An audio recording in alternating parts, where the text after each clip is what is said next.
اب میں آپ کو اس موضوع کی علمی حیثیت سمجھانا چاہتا ہوں۔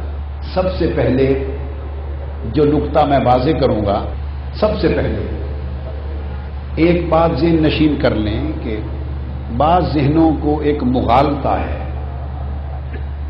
اور وہ یہ کہ اسلام میں یہ جو سیلیبریشن ہوتی ہے، سیلیبریشن، بعض مواقع کو منانا، سیلیبریٹ کرنا، بعض لوگ سمجھتے ہیں کہ سیلیبریشن یہ اسلام کی روایت نہیں ہے،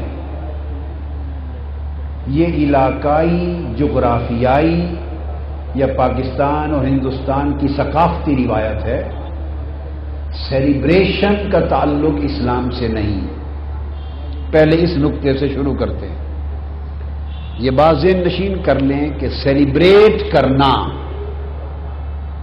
کسی شے کو منانا، اس کی یاد کو منانا اور ہمیشہ تکرار سے منانا، یہ عین اسلام ہے، عین اسلام۔ نماز، پنجگانہ نماز، پنجگانہ نماز، پانچوں فرائض، آج آپ کو بتا دوں یہ بھی سیلیبریشن ہے، یہ بھی کسی کی یاد منائی جاتی ہے۔ یہ جو فرائض خمسہ ہے، نماز، پنجگانہ، سن لیں، یہ بھی پیغمبروں کی یاد منائی جاتی ہے۔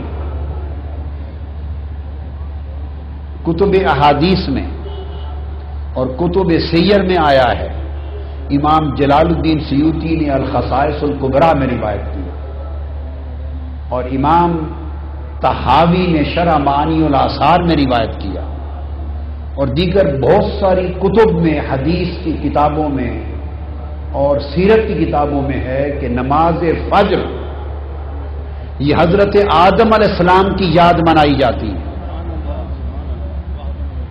کہ حضرت آدم علیہ السلام کی توبہ جب قبول ہوئی تو فجر کا وقت تھا، اور آپ نے قبول توبہ پر 2 رکعت نماز شکرانہ ادا کی۔ اس 2 رکعت شکرانے کی یاد منانا نماز فجر کے 2 فرض بن گئے۔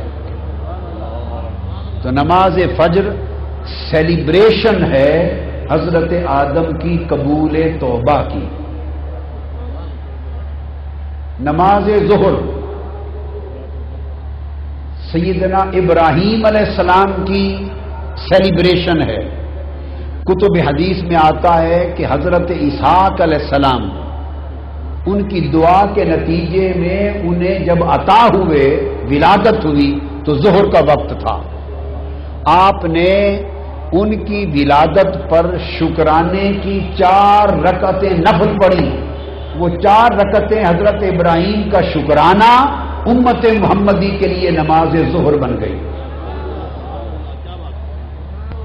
نماز سے بڑی نقطہ سمجھ لیں، اللہ کی عبادت کوئی نہیں۔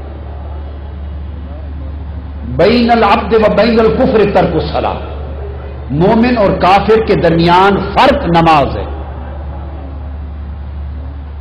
افضل العبادات نماز، علامت ایمان ہے۔ اللہ رب العزت کی عین عبادت نماز، اس نماز کو بھی اس نے اپنے محبوب پیغمبروں کی یادگاریں بنا رکھا ہے۔ ہر نماز کو کسی پیغمبر کے ساتھ منسوب کر رکھا ہے۔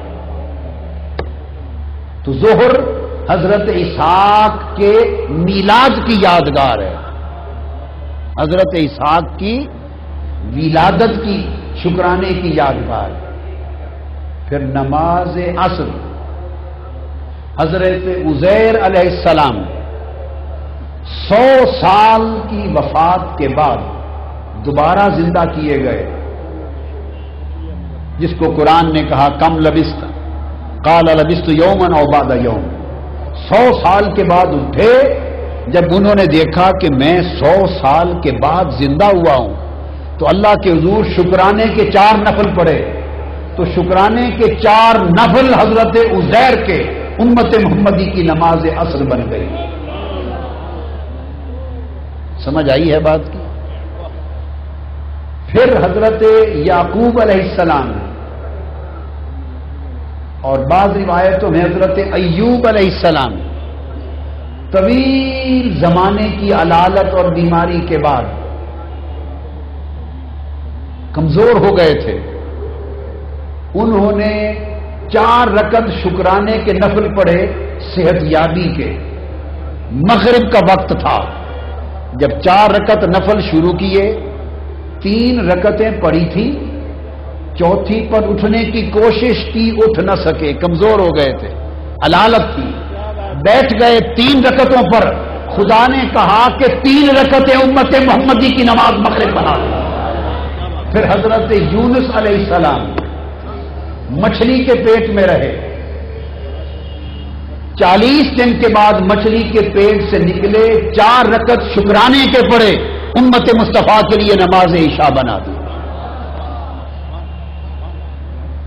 اب جو پہلا نقطہ میں نے سمجھایا حدیث کی روشنی میں کہ نماز سے بڑھ کر اللہ کی عبادت نہیں، نماز سے بڑھ کر اونچی اللہ کی کوئی عبادت نہیں.